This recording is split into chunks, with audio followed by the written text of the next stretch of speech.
Kadang aku berpikir, mungkin hidupku terlalu terang. Lampu studio, kamera, dan senyum yang kutampilkan di layar membuat segalanya tampak sempurna. Aku dikenal sebagai perempuan kuat, inspiratif, dan mandiri. Seorang content creator yang katanya jadi panutan banyak wanita. Namun di balik semua cahaya itu, ada ruang gelap yang tak pernah terlihat siapapun. Kesepian yang tak bisa disunting. Kesunyian yang tak bisa disembunyikan dengan filter. Hari itu, undangan reuni SMA datang tanpa kuduga. Aku sempat menatap lama pesan di ponselku, antara ingin datang dan ingin pura-pura sibuk. Tapi entah kenapa, aku pergi juga. Mungkin karena aku ingin membuktikan sesuatu pada diriku sendiri, bahwa aku masih bisa tertawa dengan masa lalu. Cafe tempat reuni itu penuh cahaya kekuningan. Orang-orang bergantian saling memeluk, memamerkan foto keluarga, menceritakan karier. Aku tersenyum seperlunya, ikut tertawa meski pikiranku tak di sana. Sampai sebuah suara memanggilku dari belakang.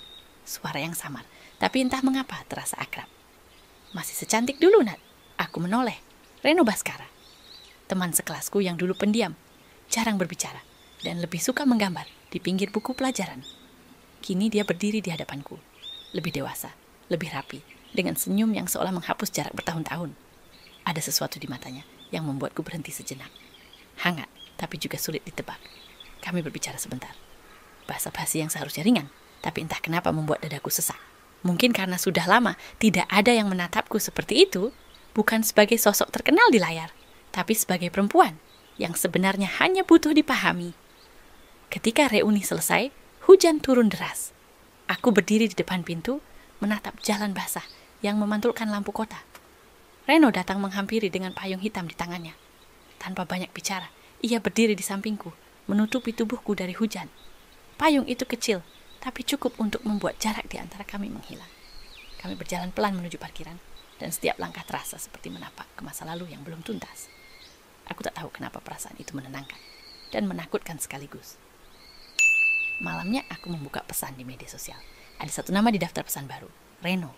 Ia menulis singkat. Hujannya udah reda, aku belum bisa tidur. Rasanya aneh ketemu kamu lagi. Aku menatap pesan itu lama, mencoba menahan diri. Tapi jemariku tetap membalas. Udah reda, hati juga sedikit. Sejak malam itu, Reno hadir setiap hari dalam hidupku.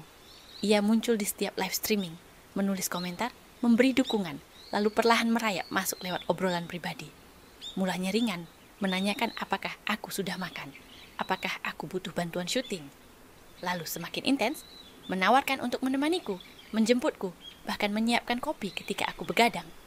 Aku yang biasanya berhati-hati, entah kenapa kali ini luluh. Mungkin karena selama ini aku hanya bicara dengan kamera dan dinding studio.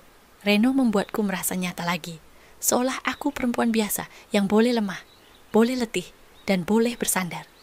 Hari demi hari, kebiasaanku berubah tanpa kusadari. Aku mulai menunggu pesannya sebelum tidur. Aku mulai menyiapkan kopi untuk 2 orang, padahal hanya 1 yang kuminum. Dan di sela pembuatan konten tentang perempuan yang harus mandiri, aku justru sedang jatuh pada perhatian seorang laki-laki yang datang di waktu aku sedang sepi. Reno tahu caranya membuatku nyaman. Ia tidak banyak bicara, tapi tahu kapan harus diam. Kadang ia datang hanya untuk membetulkan tripod atau membantu menata properti syuting. Aku pikir ia tulus. Aku pikir, akhirnya ada seseorang yang melihatku bukan dari layar, tapi dari dekat. Namun semua kenyamanan itu datang dengan sesuatu yang aneh. Setiap kali ia menatapku, aku merasa seperti sedang dinilai. Bukan dengan kagum, tapi dengan rencana yang belum bisa kubaca. Aku berusaha menepis pikiran itu. Dia hanya perhatian, bisikku pada diri sendiri. Tapi entah mengapa, setiap kali aku menutup pintu setelah dia pergi, aroma kopi di ruang tamu itu terasa lebih dingin dari sebelumnya. Reno semakin sering muncul, bahkan mulai ikut dalam beberapa videoku. Penonton menyukainya, komentar bermunculan. Kak Nadia cocok banget sama Mas Reno. Akhirnya Kak Nadia punya partner hidup juga ya? Aku tersenyum membaca komentar-komentar itu, tapi di dalam hati aku takut. Aku tidak tahu kenapa rasa takut itu tumbuh. Mungkin karena untuk pertama kalinya, hidupku yang selama ini kuatur sendiri, mulai dikendalikan oleh kehadiran orang lain. Suatu malam setelah syuting, Reno berkata pelan, "Kalau kamu butuh bahu untuk bersandar, kamu gak harus pura-pura kuat terus, Nat." Aku tidak menjawab, tapi air mataku jatuh tanpa izin. Dan malam itu, untuk pertama kalinya setelah sekian lama, aku tidak sendirian di ruang tamu. Aku tidak tahu apakah itu awal dari kebahagiaan atau awal dari kehancuran yang akan datang. Di depan kamera, aku kembali tersenyum. Aku berkata kepada ribuan penontonku, kadang masa lalu datang bukan untuk dikenang, tapi untuk menguji apakah kita masih bisa percaya pada cinta. Namun ketika kamera mati, aku hanya menatap layar hitam di depan. Dan dari jendela, kulihat Reno berdiri di luar rumah, menatap ke arahku dalam diam. Senyumnya samar, hangat, tapi menyimpan sesuatu yang belum bisa kupahami. Aku pernah percaya bahwa cinta adalah bentuk paling murni dari keikhlasan. Bahwa ketika seseorang datang di saat kita rapuh, itu adalah pertanda dari Tuhan. Begitulah aku memandang Reno. Seseorang yang hadir di antara ruang kosong hidupku dan mengisinya tanpa pernah aku minta. Sejak malam pertama ia datang membawa 2 gelas kopi itu, hidupku berubah. Ia menjadi rutinitas baru. Menemani syuting, menyalakan lampu ring light, menata tripod, bahkan menyiapkan naskah untuk konten motivasiku. Ia seolah tahu cara membuatku merasa ditopang, sesuatu yang tak pernah aku rasakan sebelumnya. Semakin hari, ia semakin pandai membuatku percaya bahwa kebahagiaan itu sederhana. Cukup punya seseorang yang pulang, meski tanpa banyak bicara. Seseorang yang tahu kapan aku lelah, kapan aku butuh diam. Aku tidak sadar bahwa perlahan kehadirannya membuatku bergantung. Tanpa Reno, aku merasa aneh. Aku mulai menunda jadwal meeting, menolak undangan kerjasama, hanya karena ingin punya waktu berdua. Padahal dulu aku terbiasa menghadapi dunia sendirian. Sekarang aku tak tahu kapan mulai takut kehilangan dia. Hari itu, aku sedang menyiapkan rekaman baru tentang self-love. Reno duduk di sofa, memperhatikanku dari jauh. Ia tersenyum setiap kali aku menatap kamera, lalu memberi isyarat jempol. Aku pikir, itu manis. Sampai aku sadar, aku mulai menyesuaikan diriku dengan tatapannya. Kalimat yang terlalu mandiri mulai kuhapus, karena aku tak ingin terlihat seperti perempuan yang tidak butuh laki-laki. Setelah rekaman selesai, ia mendekat dan berkata dengan nada lembut, "Kamu keren banget, tapi kadang terlalu kuat juga bikin laki-laki minder, Nat." Aku tersenyum, tapi kalimat itu membekas lebih lama dari yang seharusnya.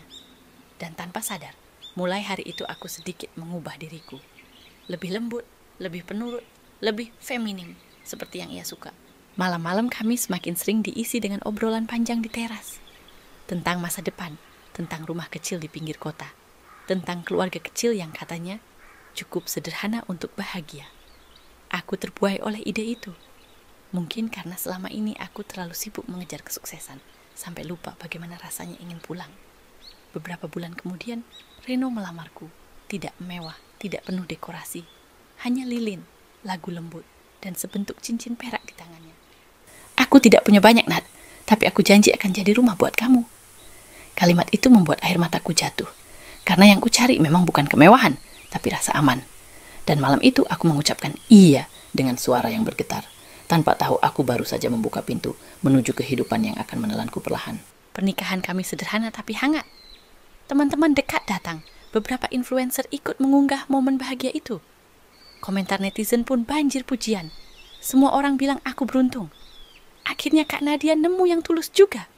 Tapi hanya aku yang tahu. Di balik senyumku di altar itu, ada sedikit keraguan yang kutelan sendiri. Setelah menikah, Reno pindah ke rumahku. Dan di sanalah segalanya mulai berubah. Awalnya, ia terlihat penuh semangat. Ia membantuku mengelola jadwal kerja, bahkan membuatkan sarapan setiap pagi.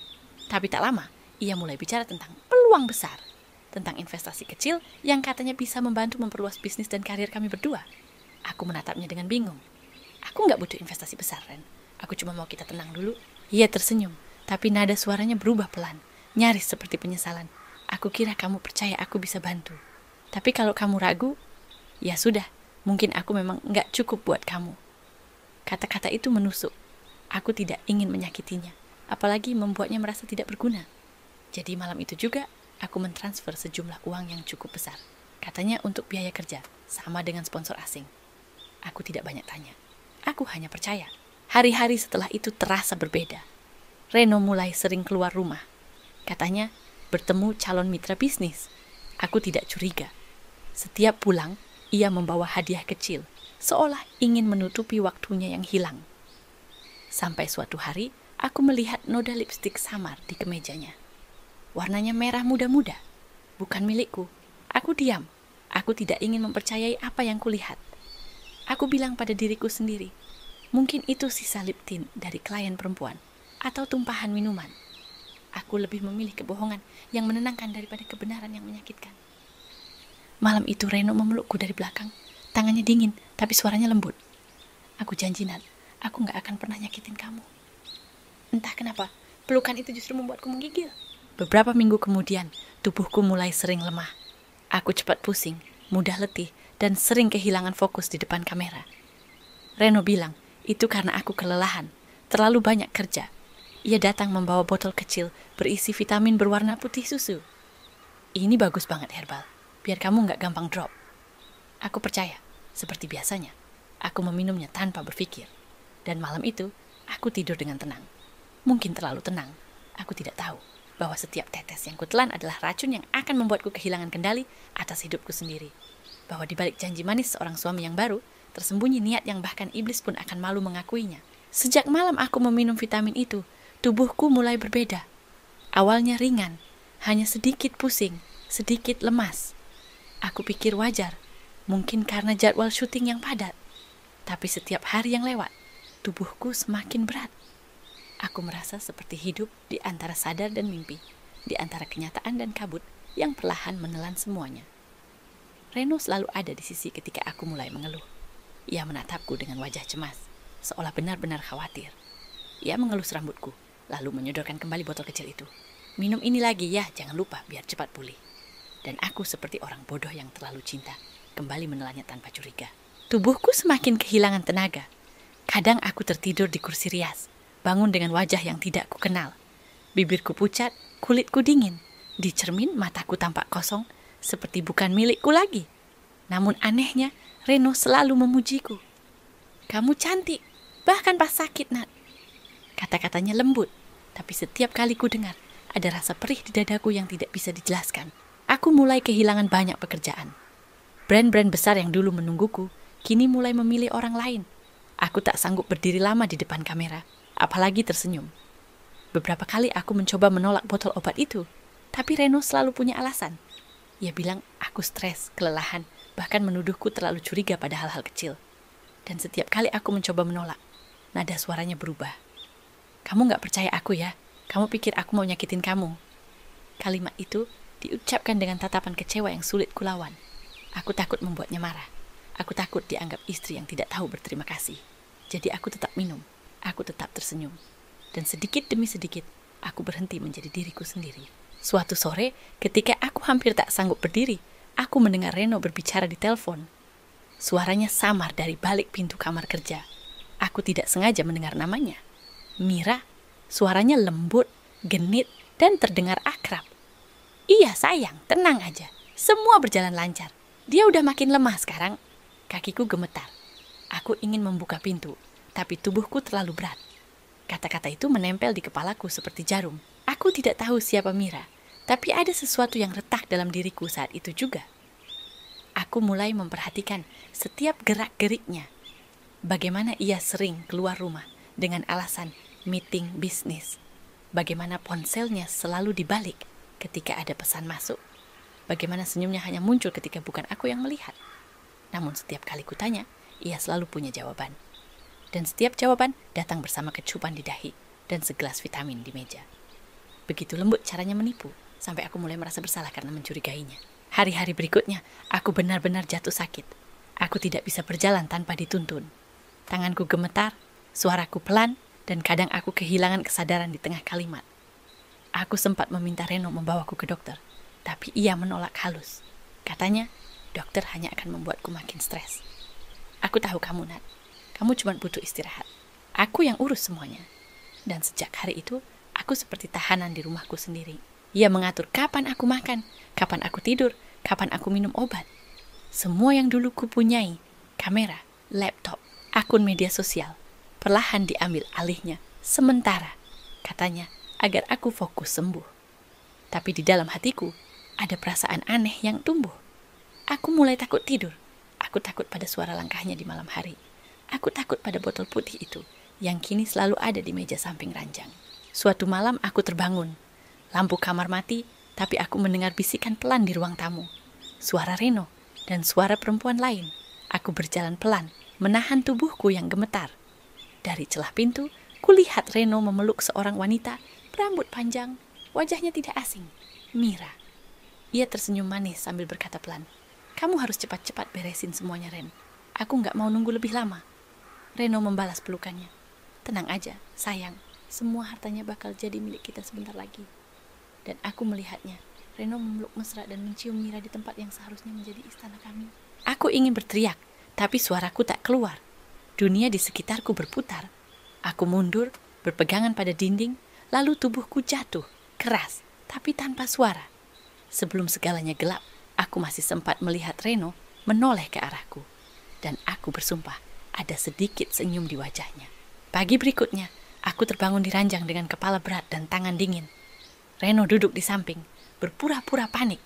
Ia bilang aku jatuh pingsan. Ia menyuruhku minum lagi vitamin itu, katanya biar cepat pulih. Dan aku, dalam keadaan lemah dan bingung, masih sempat menatapnya dan bertanya lirih, "Reno, aku ini sakit karena kamu ya?" Ia tersenyum samar. Tangannya mengelus rambutku dengan lembut. Terlalu lembut untuk seorang pembohong. "Sayang, kamu cuma butuh istirahat. Jangan pikir yang aneh-aneh." Lalu ia menutupkan selimut ke tubuhku, menepuk pipiku pelan, dan berjalan keluar kamar. Tapi sebelum pintu tertutup, aku melihat wajahnya memudar dalam cahaya lampu, dan di sana tidak ada sedikit pun sisa cinta. Malamnya aku menangis diam-diam. Setiap helaan napas terasa seperti serpihan kaca. Aku sadar, tubuhku bukan lagi milikku. Hidupku, cintaku, semuanya perlahan dilenyapkan oleh orang yang kupanggil suami. Dan di saat aku berpikir, semuanya sudah berakhir, aku mendengar suara anakku menangis dari kamar sebelah. Dio, tangisannya lirih, seperti memanggilku untuk tetap bertahan. Mungkin hanya itu alasan aku belum menyerah malam itu. Sejak hari aku melihat Reno dan Mira di ruang tamu malam itu, sesuatu dalam diriku mati. Bukan cinta, cinta sudah mati jauh lebih dulu. Yang tersisa hanyalah kebisuan. Yang mati adalah kepercayaanku pada manusia, pada kata suami, pada semua janji yang dulu kuanggap suci. Tapi anehnya, aku tidak langsung melawan. Aku masih tinggal di rumah yang sama, masih makan dari tangannya, masih menelan vitamin yang diberikannya. Bukan karena bodoh, tapi karena aku ingin tahu seberapa jauh mereka akan berani. Tubuhku semakin lemah, tapi pikiranku perlahan mulai terjaga. Aku mulai menyadari hal-hal kecil yang dulu kuabaikan. Bagaimana Reno selalu memastikan aku meminum obat di depannya. Bagaimana Mira selalu menelepon malam-malam ketika aku sudah terlelap. Bagaimana setiap kali aku tertidur, ponselku tidak pernah ada di tempat yang sama lagi. Sampai suatu sore, Reno pergi dan lupa membawa ponselnya. Aku tahu Tuhan sedang membuka jalan. Dengan tangan gemetar, aku membuka ponsel itu. Berdoa semoga kata sandinya masih sama. Tanggal pernikahan kami. Benar, ponsel itu terbuka. Pesan-pesan di dalamnya seperti luka yang terbuka, tanpa anestesi. Puluhan chat dari Mira, penuh panggilan sayang, rencana liburan, bahkan perhitungan jumlah uang yang sudah mereka dapat dariku. Dan di salah satu pesan, Mira menulis, "Begitu dia nggak bisa jalan lagi, kita jual rumahnya. Kamu bilang aja itu buat biayain pengobatan. Setelah itu kita kabur ke Thailand, ya sayang." Dunia berhenti berputar. Tanganku bergetar hebat. Aku nyaris tak bisa bernapas membaca kata-kata itu. Aku ingin menjerit, tapi suara tak keluar. Aku ingin marah, tapi tubuhku terlalu lemah untuk berdiri. Yang bisa kulakukan hanyalah menangis. Bukan karena kehilangan cinta, tapi karena aku sadar, orang yang setiap hari menidurkan anakku dengan kecupan di kening adalah orang yang perlahan sedang membunuhku. Malamnya aku berpura-pura tertidur. Dari balik kelopak mataku yang setengah terbuka, aku melihat Reno masuk kamar pelan-pelan. Ia berdiri lama di samping tempat tidurku, menatapku tanpa ekspresi. Lalu ia mengambil botol obat dari laci, mengguncangnya perlahan, memastikan isinya masih cukup. Aku hampir menahan napas. Ia tersenyum kecil, lalu berbisik, "Sedikit lagi, sayang, sedikit lagi." Air mataku menetes diam-diam. Hatiku bukan lagi hancur, tapi dingin. Sejak malam itu, aku berhenti minum obat itu. Setiap kali Reno memberiku kapsul, aku pura-pura menelan, lalu diam-diam membuangnya ke dalam vas bunga. Aku tahu hidupku sedang di ujung, tapi kali ini aku ingin mati dengan sadar. Bukan karena tipuannya. Hari-hari berikutnya, aku mulai mencatat diam-diam. Kapan Reno keluar rumah? Berapa lama ia pergi? Siapa saja yang ia temui? Aku bahkan mulai menyimpan beberapa pesan dari ponselnya yang berhasil ku capture ketika ia tertidur. Semuanya kulakukan dengan sisa tenaga yang kupunya, karena aku tahu kalau aku tidak melawan sekarang, aku tidak akan sempat melawan nanti. Suatu pagi aku memanggil temanku, Wina, manajerku yang sudah lama jarang bertemu, karena aku dilarang menerima tamu. Aku menyuruhnya datang diam-diam, pura-pura sebagai kurir. Saat Wina melihat kondisiku, matanya langsung basah. "Nad, ya Tuhan, kamu kenapa kurus banget?"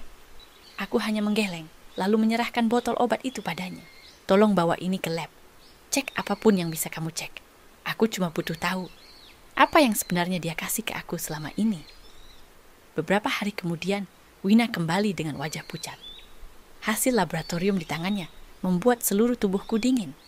Obat itu bukan vitamin. Itu adalah kombinasi bahan kimia yang bisa merusak saraf dan melumpuhkan otot jika dikonsumsi jangka panjang. Aku menatap hasil itu lama sekali. Rasanya dunia berhenti. Segala cinta yang dulu aku yakini berubah jadi racun yang kini mengalir di pembuluh darahku. Malamnya Reno pulang seperti biasa. Wajahnya tenang, seolah tak ada apa-apa. Ia mencium keningku, menanyakan kabarku, lalu menyiapkan segelas air dan obat. Kali ini aku tidak pura-pura. Aku menatapnya lama, menahan amarah yang hampir meledak. "Reno!" Ia menoleh, masih tersenyum. "Iya, sayang," aku berbisik, pelan tapi pasti. "Kamu pikir aku nggak tahu?" Senyumnya perlahan memudar. Ia mencoba tertawa kecil, tapi suaranya terdengar getir. "Kamu ngomong apa sih?" Aku menatap botol obat itu. "Tentang ini, tentang semua racun yang kamu kasih ke aku, tentang Mira." "Henning." Reno terdiam, wajahnya memucat, tapi hanya sebentar. Lalu ia tersenyum lagi, kali ini lebih menyeramkan. "Sayang, kamu halu, ya? Kamu stres, kamu butuh istirahat." Tangannya berusaha meraihku, tapi aku menepisnya. Untuk pertama kalinya sejak aku menikah dengannya, aku menatap matanya tanpa rasa takut. Dan di situ aku melihat sesuatu yang selama ini tersembunyi. Kekosongan. Tidak ada cinta. Tidak ada penyesalan. Hanya niat untuk menguasai. Setelah itu, aku tahu aku tidak bisa tinggal lebih lama di rumah itu. Tapi aku juga tidak bisa pergi begitu saja. Aku harus memastikan Dio aman. Aku harus memastikan rencana mereka hancur. Aku menyembunyikan semua bukti di dalam flash disk kecil yang kuselipkan di boneka Dio, foto-foto, pesan, dan hasil lab. Setiap kali aku menatap anakku, aku berbisik dalam hati. "Mama janji, nak, kita bakal keluar dari sini." Tapi rencana apapun yang kusembunyikan, sepertinya Reno mulai curiga. Ia lebih sering di rumah. Ia mematikan ponselku, membatasi kunjungan siapapun, dan bahkan menuduhku paranoid. Aku hanya tersenyum setiap kali ia berbicara. Aku pura-pura lemah, pura-pura menyerah. Padahal di dalam diriku, amarah sudah menyalakan api kecil yang tak lagi bisa padam. Suatu malam, ketika Reno tertidur, aku berdiri di depan cermin. Tubuhku kurus, wajahku pucat, tapi mataku tajam. Aku sadar, cinta yang dulu membuatku lembut, kini memberiku alasan untuk bertahan hidup. Aku bukan lagi perempuan yang ingin diselamatkan. Aku adalah perempuan yang akan menyelamatkan dirinya sendiri, dengan atau tanpa siapapun. Aku tak pernah tahu seberapa kuat diriku, sampai satu-satunya hal yang kucintai di dunia ini diambil dariku. Sudah beberapa hari, Reno bersikap lebih gelisah dari biasanya. Ia pulang larut, sering menerima telepon di luar rumah. Dan setiap kali aku menatapnya, ia seperti menatap balik dengan sesuatu di matanya. Bukan cinta, bukan marah, tapi ketakutan. Mungkin karena ia tahu aku sudah tidak sebodoh dulu. Aku sengaja diam. Aku ingin dia berpikir. Aku menyerah. Aku biarkan tubuhku tampak lemah, langkahku gontai, suaraku pelan. Padahal diam-diam, aku sudah bersiap untuk satu hal. Melarikan diri bersama Dio. Namun pagi itu, semua rencanaku hancur. Aku bangun dan tidak menemukan Dio di kamar sebelah. Tempat tidurnya kosong, boneka kecilnya tergeletak di lantai, jendela terbuka sedikit. Jantungku berdegup keras, terlalu keras, sampai rasanya tubuhku tak sanggup menahannya. Aku berlari keluar rumah, menjerit memanggil namanya. "Dio nak, di mana kamu?" Tak ada jawaban. Yang terdengar hanya deru mobil menjauh dari kejauhan. Saat aku kembali ke ruang tamu, ponselku bergetar. Nomor asing. Aku angkat dengan tangan gemetar. "Sayang, jangan teriak-teriak, nanti orang curiga." Suara itu. Reno, tenang, datar, tanpa rasa bersalah. "Kamu ngapain sama anakku, Reno?" "Anak kita, Nat. Aku cuma pinjem sebentar. Tapi kalau kamu mau Dio pulang, kamu tahu apa yang harus kamu lakukan." Aku terdiam. Air mataku jatuh tanpa kusadari. Kamu gila, aku cuma realistis. Jual rumah ini, cairkan semua tabunganmu, kasih uangnya ke aku. Setelah itu Dio pulang dengan selamat. Lalu suara perempuan lain terdengar dari seberang. Suara lembut yang sangat ku kenal. Mira, oh ya Nat, jangan coba-coba lapor polisi ya. Karena kalau kamu nekat, mungkin kamu bakal dengar tangisan terakhir anakmu lewat telepon. Telepon terputus, dunia ikut berhenti. Aku duduk di lantai, tak mampu bergerak. Rasanya napasku tercekat, seperti ada batu besar di dadaku. Anakku, satu-satunya alasan aku bertahan selama ini, kini di tangan dua orang yang ingin menghancurkanku. Aku menangis lama, tapi tangisan tak mengubah apapun. Lalu perlahan, sesuatu tumbuh di dalam diriku. Rasa takut yang berubah jadi tekad. Kalian mau main api? Mari kita lihat siapa yang terbakar duluan. Malam itu aku menjual semua yang bisa kujual. Kalung, cincin, sisa tabungan bisnisku. Semua kukumpulkan dan kucairkan. Tapi aku tidak berniat menyerahkan semuanya. Aku menulis satu cek palsu dengan nominal besar, memasukkan ke dalam amplop, dan menyiapkan perangkap terakhir. Reno menelpon malam itu. Besok jam 9 pagi di gudang lama belakang Jalan Cendana. Jangan bawa siapapun. Kalau kamu telat, jangan harap bisa peluk Dio lagi. Aku datang tepat waktu. Tubuhku lemah, tapi mataku tajam. Gudang itu lembab dan gelap. Bau besi karat memenuhi udara. Reno sudah menungguku di sana bersama Mira. Dan di pojok ruangan, Dio duduk terikat, menangis lirih. Mana uangnya? Mana anakku? Uang dulu. Aku mengangkat amplop itu. 5 miliar. Semua hasil penjualan rumah. Sekarang serahkan anakku. Reno tersenyum sinis. Ia menghampiri, merebut amplop itu dari tanganku. Mira bergegas memeriksa isi amplop, membuka cek, dan menatapnya dengan mata berbinar. Tapi beberapa detik kemudian, wajahnya berubah. Reno, ini kosong. Apa? Cek ini kosong, gak ada isinya. Aku berdiri pelan, tanganku gemetar, tapi suaraku mantap. Kalian pikir aku akan kasih semua yang aku punya ke dua orang yang udah ngeracunin aku? Reno membalik badan, menatapku dengan amarah. Kamu main-main sama aku, Nat? Enggak, aku cuma ngasih pelajaran. Kalian gak akan dapetin apapun dariku, termasuk Dio. Mira berteriak histeris, mendorong Reno. Aku udah bilang kamu jangan percaya perempuan ini. Sekarang kita gak punya apa-apa. Reno menatapnya tajam. Diam, Mira. Semua ini gara-gara mulut kamu. Kamu aja yang tolol. Aku... Sebelum Mira sempat menyelesaikan kalimatnya, Reno menamparnya keras. Pertengkaran mereka berubah jadi saling dorong, saling teriak, dan dalam 1 detik yang panjang, Reno mendorong Mira terlalu keras. Tubuh perempuan itu membentur besi tua dan terjatuh, tak bergerak lagi. Aku tertegun. Reno menatap tangannya, lalu menatap tubuh Mira. Wajahnya pucat, suaranya pecah. Aku nggak sengaja. Namun saat matanya beralih padaku, ekspresi menyesalnya hilang. Yang tersisa hanyalah ketakutan dan kebencian. Kamu yang bikin ini terjadi, Nat. Kamu harusnya yang mati. Ia melangkah cepat ke arahku. Aku mundur, mengambil pipa besi dari lantai. Tanganku gemetar. Dio menangis keras di pojok ruangan. Reno meraih bahuku, tapi aku lebih dulu mengayunkan pipa itu, menghantam bahunya. Ia menjerit, lalu terjatuh. Aku segera berlari ke arah Dio, melepaskan ikatannya. Cepat lari, Nak. Jangan lihat ke belakang. Suara sirin polisi mulai terdengar dari kejauhan. Mungkin Wina, sahabatku, mengikuti intuisi dan melaporkan sesuatu. Aku memeluk Dio erat-erat, menangis tanpa suara. Reno mencoba bangun, tapi tubuhnya sudah goyah. Polisi datang beberapa menit kemudian, menangkapnya dengan darah di tangan dan mata yang kehilangan akal. Beberapa hari setelah itu, aku dipanggil ke kantor polisi. Tubuh Mira ditemukan di lokasi, dan Reno resmi ditahan dengan tuduhan pembunuhan berencana dan percobaan pembunuhan terhadapku. Aku duduk di kursi pemeriksaan, menggenggam tangan Dio, menatap kosong ke depan. Semuanya terasa surreal, seolah aku baru keluar dari mimpi buruk yang terlalu panjang. Ketika Reno dibawa masuk ruangan, tangannya diborgol. Ia menatapku sekilas, matanya basah, tapi bukan karena menyesal. Ia hanya berkata pelan, "Aku gak bermaksud begini, Nat." Aku menjawab dengan suara serak, "Kamu cuma gak sabar menunggu aku mati." Ia menunduk, lalu dibawa pergi. Dan saat itu aku sadar, cinta yang dulu membuatku hidup, kini benar-benar sudah kubunuh dalam diriku sendiri. Malamnya aku menatap Dio yang tertidur di pangkuanku. Di wajah kecilnya aku menemukan kembali sisa-sisa kekuatan yang hilang. Aku mencium keningnya pelan dan berbisik, "Kita berhasil, Nak. Kita selamat."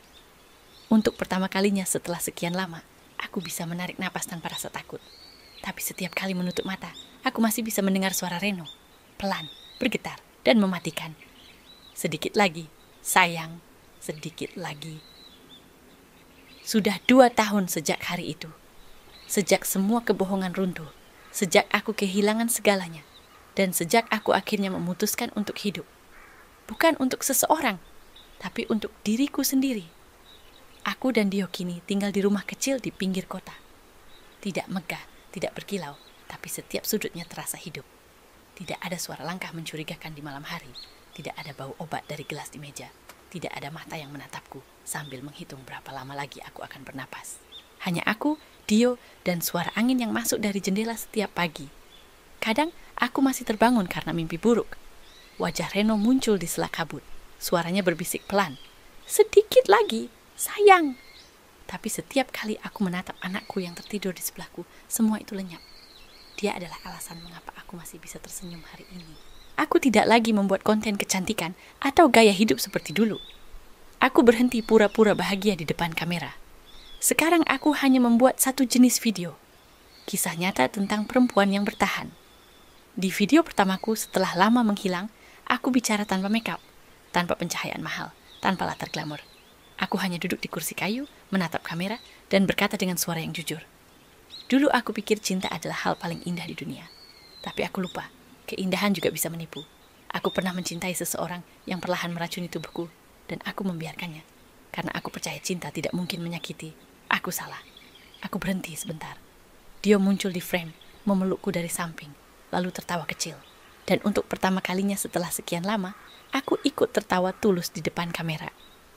Tapi sekarang aku tahu, cinta sejati bukan tentang siapa yang memelukmu paling erat, tapi siapa yang tetap memelukmu, bahkan setelah kamu hancur.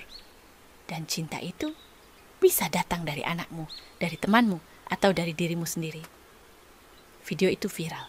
Komentar datang dari perempuan-perempuan yang tidak kukenal, menceritakan kisah mereka sendiri. Tentang suami yang kasar, pasangan yang manipulatif, tentang luka yang disembunyikan di balik foto bahagia. Aku membaca semuanya satu persatu, menangis dalam diam. Bukan karena sedih, tapi karena tahu aku tidak sendirian lagi. Suatu hari, aku mendapat surat dari lapas, dari Reno. Tulisan tangannya masih sama, rapi tapi dingin. Ia menulis bahwa ia menyesal, bahwa setiap malam ia dihantui mimpi tentangku dan Dio. Ia bilang kalau waktu tidak bisa diulang, dan ia berharap bisa menebus semuanya. Aku membaca surat itu 3 kali, lalu melipatnya dengan hati tenang. Aku tidak membencinya lagi, tapi aku juga tidak akan pernah memaafkan sepenuhnya. Ada hal-hal yang tidak bisa dihapus oleh waktu, terutama ketika yang hilang bukan hanya kepercayaan, tapi juga bagian dari diri yang dulu pernah percaya. Aku tidak membalas surat itu. Aku hanya menulis satu kalimat di secarik kertas kecil dan kubakar di halaman belakang rumah. Aku sudah bebas. Semoga kamu juga belajar apa arti kebebasan. Abu kertas itu terbang di bawah angin, hilang di udara sore yang hangat. Dan entah kenapa, rasanya seperti benar-benar selesai. Malam itu, aku menatap langit dari teras rumah. Dio duduk di pangkuanku, memegang buku gambar dan mencoret-coret sesuatu. Aku tersenyum melihatnya. Ia menggambar 2 orang berdiri di bawah pohon. Tangan mereka saling menggenggam. "Aku dan Mama," katanya sambil menunjuk gambarnya. Aku mengangguk, menahan air mata yang tiba-tiba terasa hangat di ujung mata. "Kamu tahu, Nak," kataku pelan. "Apa, Mah?" "Mama dulu takut banget kehilangan kamu. Tapi sekarang, Mama sadar. Kehilangan kadang perlu, supaya kita tahu apa yang benar-benar penting." Dio hanya mengangguk kecil. Anak sekecil itu mungkin belum mengerti maksudnya. Tapi aku tahu suatu hari nanti, ia akan memahami semuanya.